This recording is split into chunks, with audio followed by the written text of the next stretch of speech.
Hi there. Today I would like to take a look at some basic waveforms, compare them to each other, look at their shapes, listen to them, see what their sonic qualities are like, and then compare it to an actual example of a real instrument and see the more complex waveforms that we experience in real life. So to start with, we'll look at a basic sine wave. Now this probably looks pretty familiar. It's probably what you think of when you think of a wave, or especially a sound wave. It is just a smooth up and down pattern. Very nice, pretty easy to look at, pretty easy to understand. So I'm going to take a listen to this, and we'll see what it sounds like.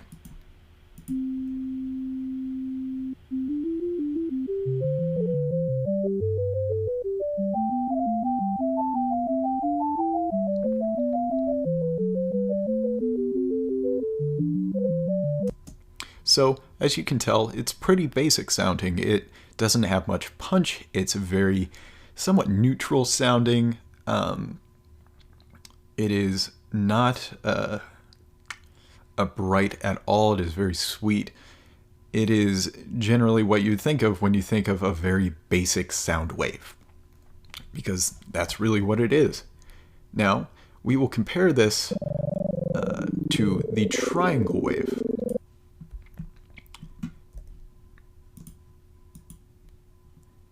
So, as you can tell, the triangle wave actually looks somewhat similar to a sine wave in that it has the same kind of up and down pattern.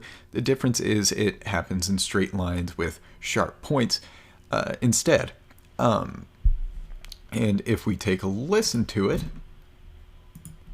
we can hear that it has a bit of a brighter edge compared to a sine wave, even though it's still not particularly bright.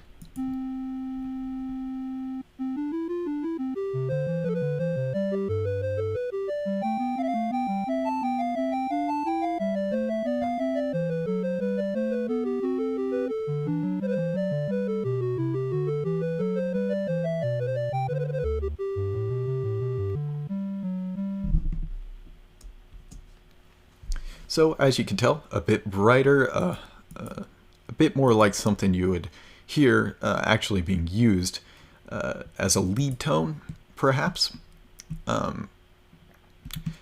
Although the next sound that we're going to go to is even more of a lead sound, because it is very bright. And as you can tell by looking at it, it looks like a square, and it is a square wave.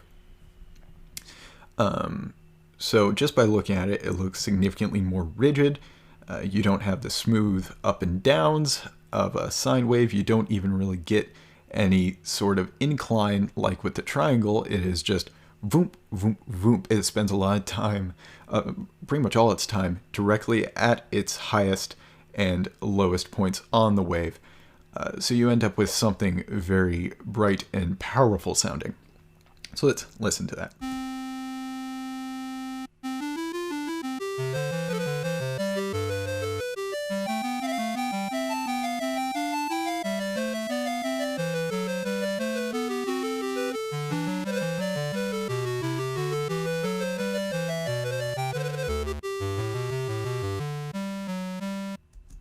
So yeah, pretty dang bright. It is very intense. It is very much a lead tone. It is. It was used as the lead tone in most NES games, considering the fact the NES had a very limited number of sound channels, and each one was limited to a specific sound wave. Two of them went to square wave, very often used as lead or harmony. Next, we're going to be looking at sawtooth waves. Now, sawtooth waves have an incline similar to a triangle wave, but then they have a sharp downward similar to a square wave. And I think you can kind of tell, listening to it, that it is somewhat in between those. It is not as bright, as powerful as a square wave, but it definitely still has more of a bite, more of a higher end sound than a triangle wave. It is definitely quite tinny, but when used alongside other sound waves, it is a very nice lead tone.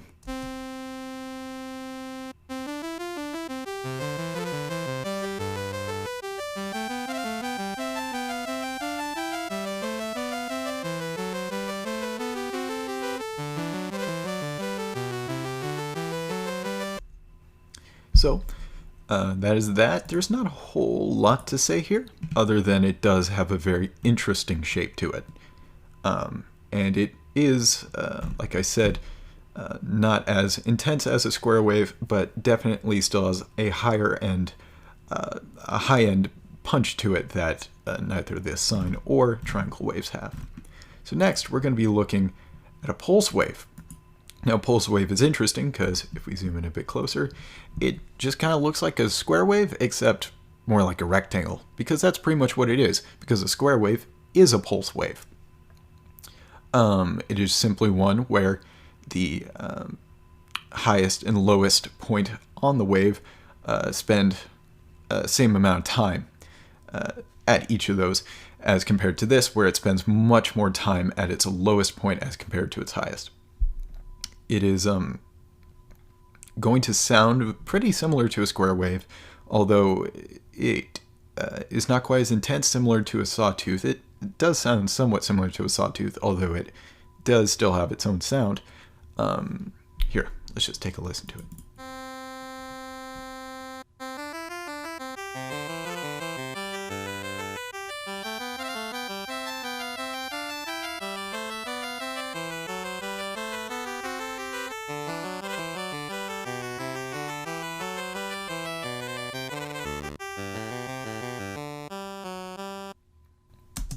Alright, that is the pulse wave.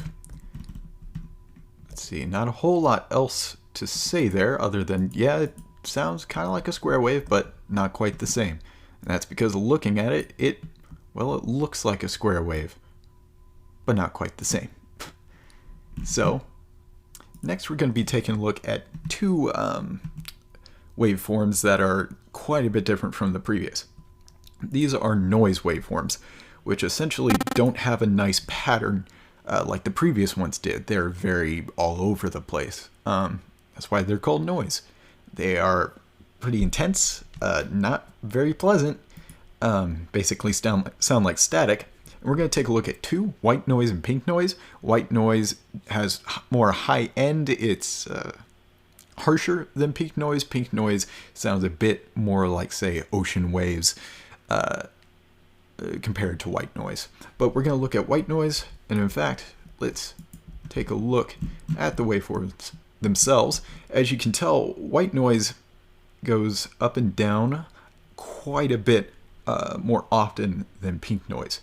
Pink noise still kind of follows a bit more of a curve, whereas white noise is very much all over the place. You can kind of see smoother lines here, as opposed to this, just up and down constantly. And I think you can hear that when listening to it.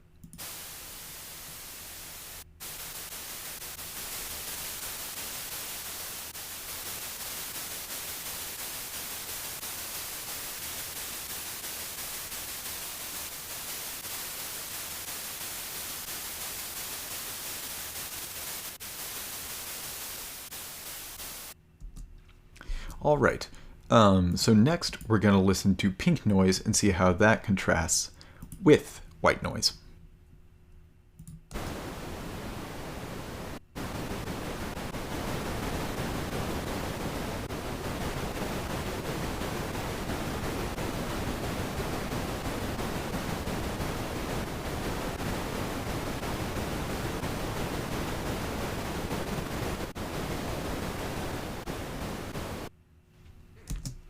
Alright, so a bit more pleasant, still not very nice to listen to because it is just noise, but significantly less harsh than white noise.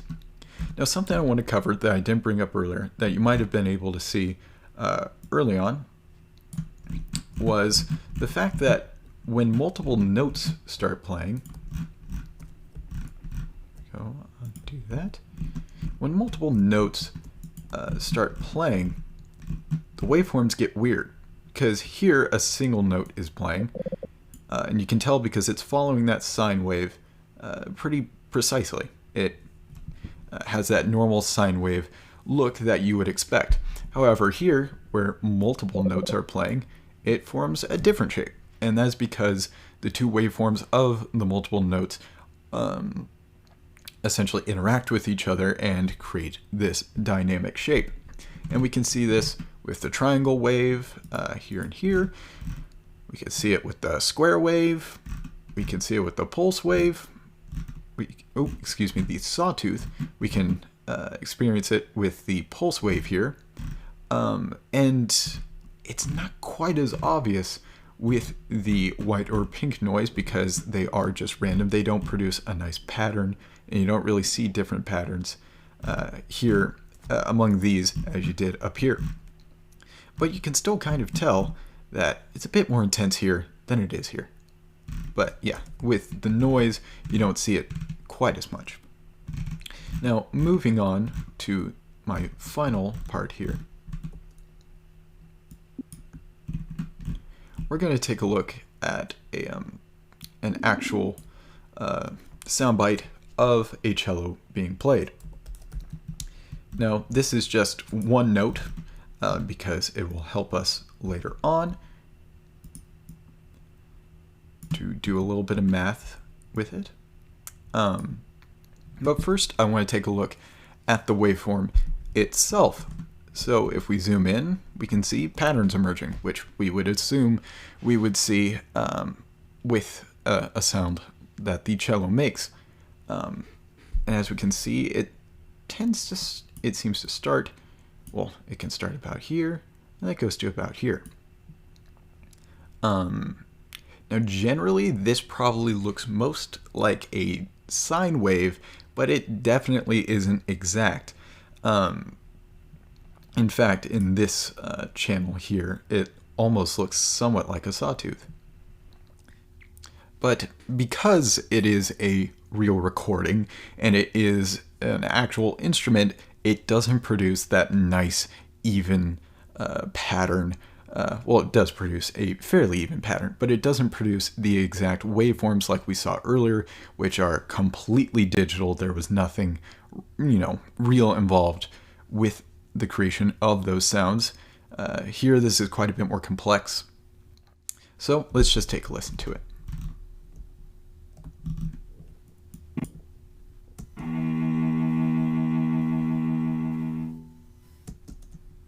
All right, so sounds pretty nice. And like I said, it looks quite a bit like a sine wave, and sound-wise, out of all the previous ones we looked at, it probably sounds the most like a sine wave, although it's by no means an exact match.